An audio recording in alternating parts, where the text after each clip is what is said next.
HydraTech has a history of working with state DOTs to install the HydraTite seal, eliminating infiltration in culverts all over the United States. And many of these state DOTs maintain a list of products that are frequently used by them. These lists are called the Qualified Product List, the Approved Product List. They have various different names, and many of these lists have varied methods of how you get onto them.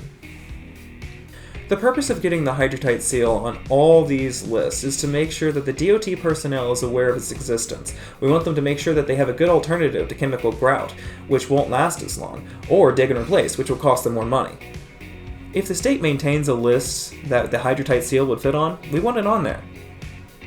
As I briefly mentioned earlier, the process of getting on all these state lists vary between the states, and with Alabama, they specifically requested a live demonstration of the HydraTite seal installation.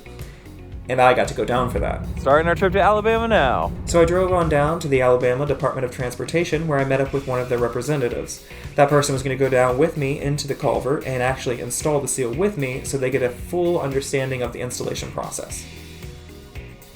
Once I met up with the representative, we drove to the 42-inch concrete culvert where we found light flow of water, and the joint was mostly clean, save a few mud dauber nests which had been abandoned months prior.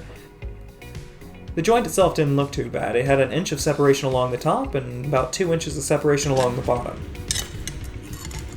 We scraped away what little there was to make sure that it was perfectly clean for installation. As soon as that was clean, we put butyl rubber into the joint as an extra layer of protection against infiltration.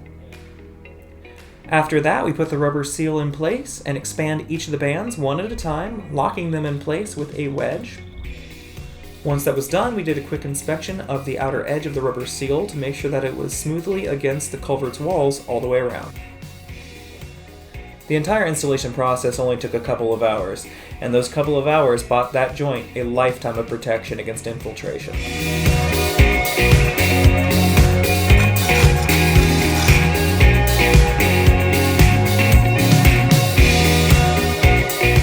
You know, even if the seal job had gotten canceled, once I tasted that southern cooking, the whole trip was worth it right there.